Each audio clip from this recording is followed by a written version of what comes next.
राधे राधे दोस्तों, मैं दक्षा श्रीमद् भगवत गीता के पहले अध्याय की श्रृंखला में आज आपको श्लोक संख्या 9, 10 और 11 सुनाने जा रही हूँ।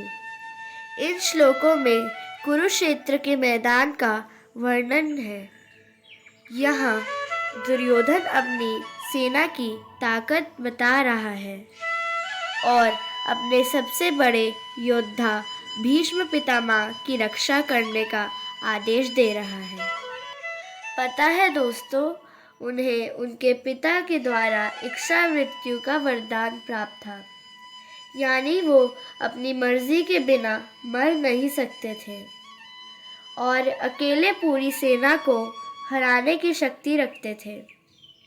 इसीलिए दुर्योधन सबको उनकी रक्षा करने को कह रहा था। तो दोस्तों, आइए अब हम अध्याय 1 का 9वां श्लोक पढ़ते हैं। ये च बहवः शूरा मदर्थे त्यक्त जीविताः नानाशस्त्र प्रहरणा सर्वे युद्ध विशारदाः। दुर्योधन कहता है, ऐसे अन्य अनेक वीर भी हैं जो मेरे लिए अपना जीवन त्याग करने के लिए तत्पर हैं। वे विविध प्रकार के शस्त्रों से सुसज्जित हैं और युद्ध विद्या में निपुण हैं। अब 10वां श्लोक। अपर्याप्तं तदस्माकं बलं भीष्माभिरक्षितं पर्याप्तं त्विदमेतेषां बलम भीमाभिरक्षितम्।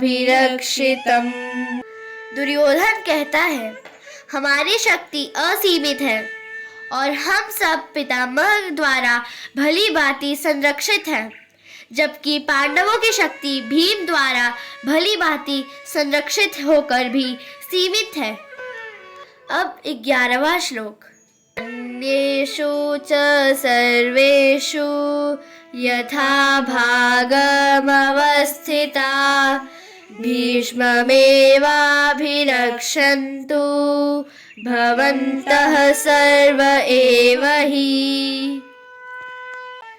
इस श्लोक में दुर्योधन कहता है, अतः मैं कौरव सेना के सभी योद्धागणों से आग्रह करता हूँ कि सब अपने मोर्चे पर अडिग रहते हुए भीष्म पितामह की पूरी सुरक्षा करें।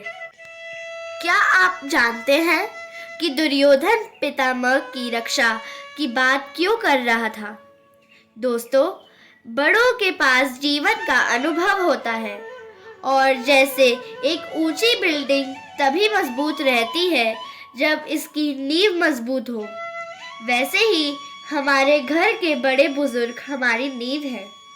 और दुर्योधन जानता था कि जब तक भीष्म पितामह खड़े हैं, उसकी सेना सुरक्षित है। तो दोस्तों, अंत में मैं बस इतना ही कहूँगी कि बड़े हमारे घर की वो नींव है जिनके रहते हम पर कभी कोई आँच नहीं आ सकती। उनका सम्मान करें, हर रोज़ आशीर्वाद लें और सुरक्षित रहें। तो मिलते हैं नेक्स्ट वीडियो में अगले श्लोक के साथ। राधे राधे।